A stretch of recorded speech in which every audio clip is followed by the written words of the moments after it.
Hello students,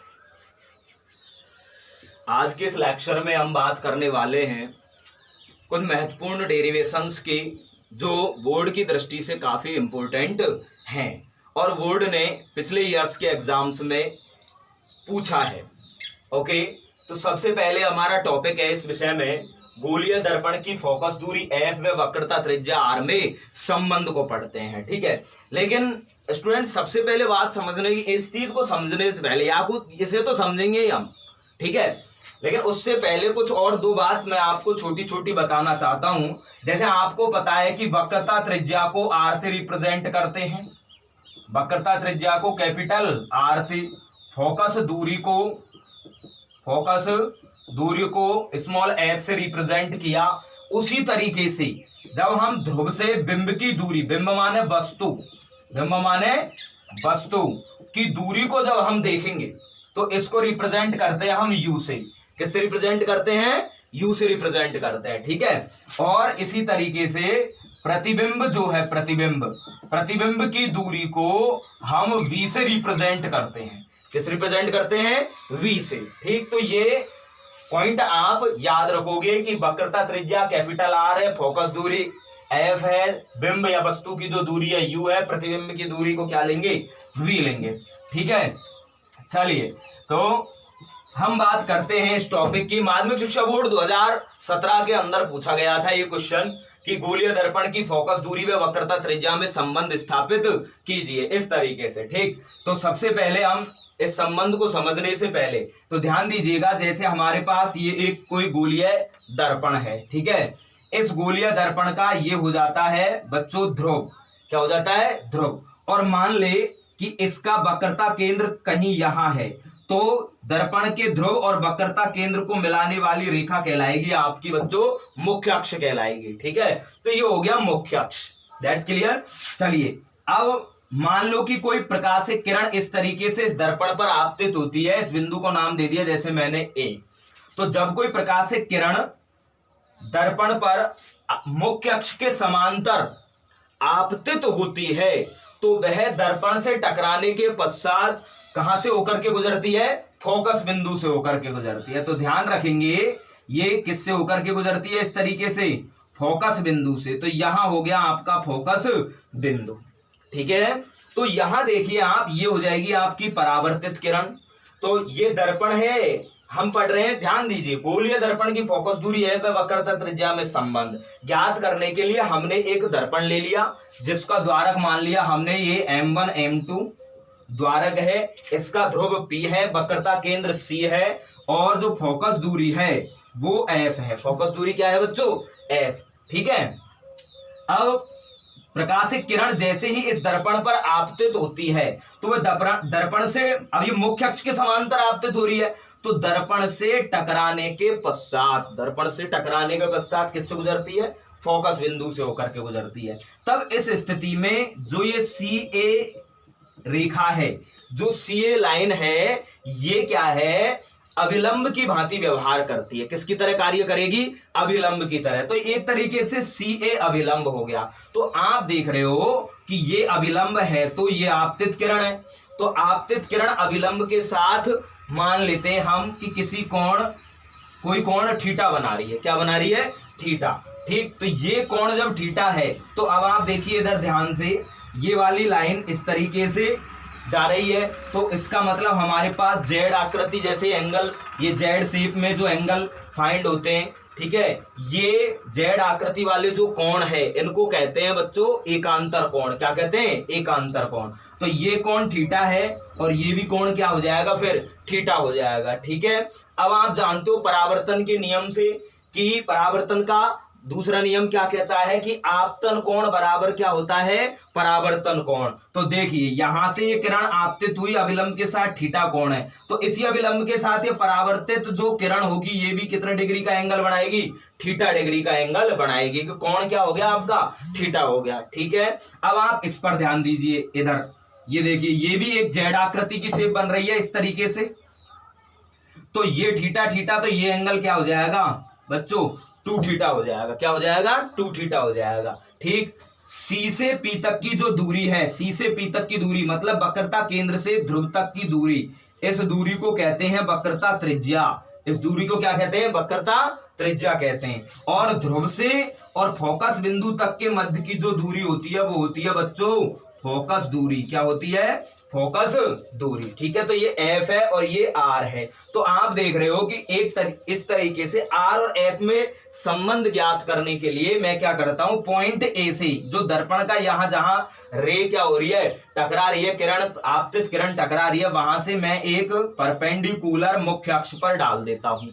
ठीक है, बिंदु ए से मुख्य अक्ष पर एक क्या डाल दिया हमने, लंब डाल दिया। क्या डाल दिया? लंब। और इस बिंदु को नाम दे दिया हमने डी। तो आप देख रहे हो ये लंब है तो ये एंगल हो जाएगा 90 डिग्री। क्या हो जाएगा बच्चों? 90 डिग्री हो जाएगा। ठीक है, तो इस तरीके से हमको ये ज्यामिति सेट करनी है वक्रता त्रिज्या व फोकस दूरी एफ में संबंध के लिए। आई होप आपको ये समझ में आ गई होगी। ये दर्पण एक बार फिर से और मैं अच्छे से आपको समझ में आने के लिए एक बार फिर से रिपीट करता हूं। दर्पण है जिसका द्वारक M1 M2 है और ये P ध्रुव है, C वक्रता केंद्र, F फोकस बिंदु है। ठीक है बच्चों, अब जब कोई प्रकाशिक किरण इस दर्पण पर आपतित होती है तो वो दर्पण से टकराने के पश्चात, अब नियम यही कहता है, नियम ये कह रहा है कि ये मुख्य अक्ष के समांतर आपतित हो रही है प्रकाशिक किरण। तो जब कोई प्रकाशिक किरण मुख्य अक्ष के समांतर आपतित होती हुई दर्पण से टकराती है तो वह परावर्तन के पश्चात फोकस बिंदु से या मुख्य फोकस से होकर के गुजरती है। ठीक है बच्चों, तो यहां से ये प्रकाशिक किरण गुजर गई तो सी ए अभिलंब की भांति व्यवहार करेगा। मान लिया ये कोण थीटा है तो ये भी थीटा होगा, परावर्तन के नियम से ये भी थीटा और ये भी थीटा होगा। उसके बाद ये एंगल, ये यहां से आप देखोगे ये कंप्लीट एंगल इस एंगल के बराबर, तो थीटा थीटा 2 थीटा एंगल हो गया। अब यहां इस संबंध को प्राप्त करने के लिए यहां पर क्या किया है कि दर्पण के बिंदु ए से हमने एक लंब डाल दिया मुख्य अक्ष पर और इस बिंदु को नाम दे दिया डी, तो लंब हो गया एडी। ठीक है, तो चलिए अब इस तरीके से हमारे पास यहां पर एक ट्राइंगल, राइट एंगल ट्राइंगल मतलब समकोण त्रिभुज फाइंड हुआ है। समकोण त्रिभुज क्या हो गया? ए सी डी। क्या कह सकते हो आप इसको? ए सी डी। तो ट्राइंगल हो जाएगा ट्राइंगल ए सी डी में, इस वाले ट्राइंगल में। इस ट्राइंगल में क्या हो जाएगा आप देख रहे हो ये 90 डिग्री एंगल है, तो यहां से हम लिख सकते हैं कि tan थीटा, ये एंगल थीटा है, इसके सामने वाला ये परपेंडिकुलर मतलब लंब है। ठीक है, तो tan थीटा बराबर ट्रिकोनोमेट्रिकल रेशियो से आपको पता है tan थीटा बराबर, या लाल बटे कक्का से आपको मालूम है कि लंब बटे क्या होता है? आधार होता है। ठीक, तो लंब यहां पर क्या हो जाएगा? परपेंडिकुलर है आपका एडी अपॉन बेस, आधार क्या हो जाएगा? सीडी हो जाएगा। क्या हो जाएगा? सीडी। तो ये मान लेते हैं हम इक्वेशन 1 बनी है। ठीक है, इसी प्रकार ट्राइंगल, ये भी देखो राइट एंगल ट्राइंगल बन रहा है, समकोण त्रिभुज बन रहा है ए एफ डी। तो ट्राइंगल ए एफ डी में इस वाले में आप देखोगे कि tan 2 theta is equal to tan 2 theta is equal to हो जाएगा एडी अपॉन बेस, ये तो परपेंडिकुलर लंब हो गया, बेस आधार क्या है? एफ डी है। क्या है बच्चों? F D. चलिए इसको मान लेते हैं हम इक्वेशन नंबर 2। कौन सी इक्वेशन? 2। तो इस तरीके से ये 2 इक्वेशन हो गई। ठीक, लेकिन अब बात समझने की ये है कि आगे हम जानते हैं कि ये हमारा दर्पण का द्वारक M1 M2 है। जनरली हम जो यूज करते हैं वो दर्पण छोटे द्वारक वाले होते हैं। तो उस कंडीशन को यदि हम अप्लाई करें कि यदि दर्पण का द्वारक छोटा है, यदि दर्पण का द्वारक छोटा है तो बिंदु ए ध्रुव P के अत्यंत निकट होगा। देखिए ये दर्पण का द्वारक M1 M2 है, यदि ये छोटा हो जाए, दर्पण का द्वारक क्या हो जाए? छोटा, तो ये पॉइंट ए चलता चलता पी के कैसे आ जाएगा?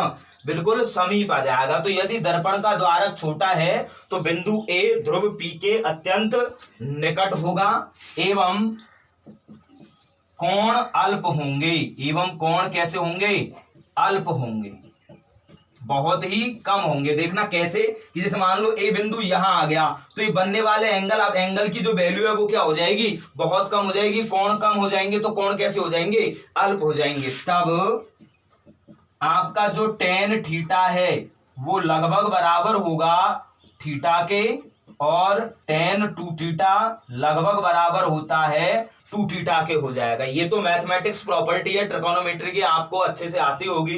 टेन थीटा बराबर हो जाएगा जब एंगल कैसे हो जाते हैं, बहुत स्मॉल, अल्प हो जाते हैं, तो टेन थीटा लगभग बराबर होगा थीटा के, और टेन टू थीटा बराबर लगभग बराबर हो जाएगा टू थीटा के। एक कंडीशन तो ये हो जाती है, ठीक है। अब दूसरी कंडीशन एक क्या और होती है, कि जब ए पी के अति निकट होता है, तो उस स्थिति में आप देखिए यहां पर आपको इस वाले ट्राइंगल में यदि हम बात करते हैं ए सी डी वाले में, तो आप देखिए अभी तक तो यहां पर सी डी है, तो ये वाली भुजा सी डी जो है, तो जब ए निकट आ जाएगा तो डी पी की तरफ चलेगा, ऐसे ही ए भी आएगा और डी भी आएगा।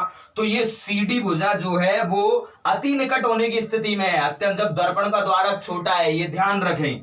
तो सी डी बराबर हो जाएगी किसके, सीपी के। सी डी बराबर क्या हो जाएगा, सीपी हो जाएगा, ठीक है। तो अब सीपी देखिए, सीपी यहां से यहां तक तो क्या है, आर, इसका मतलब ये हो जाएगी आर, ये हो गई आपकी वक्रता त्रिज्या, ये हो जाती है आपकी वक्रता त्रिज्या हो जाती है, ठीक है। उसी तरीके से जो एफ डी है, इसी तरीके से ये वाली भुजा एफ डी क्या हो जाएगी, एफ पी के बराबर हो जाएगी। किसके बराबर हो जाएगी, एफ पी के बराबर। तो ये एफ पी क्या है, एफ है, स्मॉल एफ, फोकस दूरी, तो यहां से हो जाएगा, ये कहलाएगी फोकस दूरी, ठीक है बच्चों। चलिए, तो ये कंडीशन अप्लाई होती है जब दर्पण कैसा होता है, छोटा होता है, दर्पण का द्वारक छोटा होता है। इन कंडीशंस को हम इनमें अप्लाई करते हैं तो देखते हैं क्या प्राप्त होता है। अतः यहां से हमको कंडीशन फाइंड होती है, टेन थीटा को आप क्या लिख सकते हो, टेन थीटा, थीटा के इक्विवेलेंट, तो ये हो जाएगा यहां से एडी अपॉन क्या हो जाएगा, C D is equal to AD upon C D. अब आप देखो सी डी किसके इक्विवेलेंट है, सीपी के, तो सी डी इक्विवेलेंट हो जाएगा सीपी के, और एडी अपॉन सीपी, ये जो सीपी है सीपी इक्विवेलेंट हो जाएगा किसके, आर के। या फिर इस कंडीशन को आप इस तरीके से भी लिख सकते हो, theta is equal to AD upon, अब ये जो सीपी है, सीपी किसके इक्विवेलेंट है, आर के, तो इसको लिख सकते हो कैपिटल आर, और इसको आप नाम देख सकते हो इक्वेशन नंबर क्या, थर्ड। क्या नाम दे दिया आपने, इक्वेशन थर्ड दे दिया, ठीक। इसी तरीके से अब ध्यान से समझेंगे हम, two theta is equal to, two theta is equal to क्या आ जाएगा बच्चों, टू थीटा किसके बराबर हो जाएगा, यहां से AD upon C D is equal to AD upon C D. C D देखिए, अब सी डी किसके इक्विवेलेंट है, यहां से सी डी, एडी, ये सी डी नहीं है, ये एफ डी है बेटा, सॉरी, ये है एफ डी, क्या हो गया, ये एफ डी हो गया, ठीक है, एफ डी। तो एफ डी देखना आप किसके बराबर है, एफ पी के, तो ये हो जाएगा यहां से एफ पी, ठीक है। तो two theta is equal to ये हो जाएगा एडी अपॉन एफ पी को आप क्या लिखते हो, एफ पी को लिखते हो आप स्मॉल एफ, ठीक है, एफ पी को क्या लिखते हो, स्मॉल एफ लिखते हो, ओके। तो इसको आप डाल सकते हो इक्वेशन नंबर 4। इक्वेशन नंबर क्या हो गई, 4 हो गई। चलिए आगे बात करते हैं अब। तो यहां से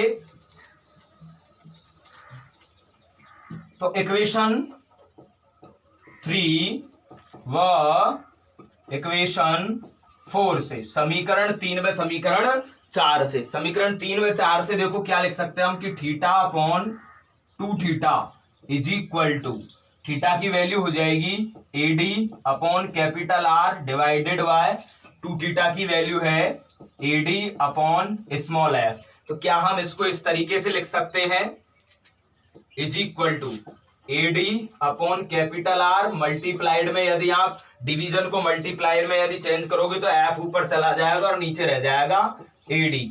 then you are find that theta upon two theta is equal to, यहां एडी से एडी कैंसिल आउट हो गया और रह गया आपका, अब देखो यहां भी थीटा से थीटा कैंसिल आउट हो गया, एक थीटा ये थीटा, तो ये रह जाएगा 1/2 2 रह जाएगा। तो 1/2 is equal to F upon क्या रह जाएगा, आर।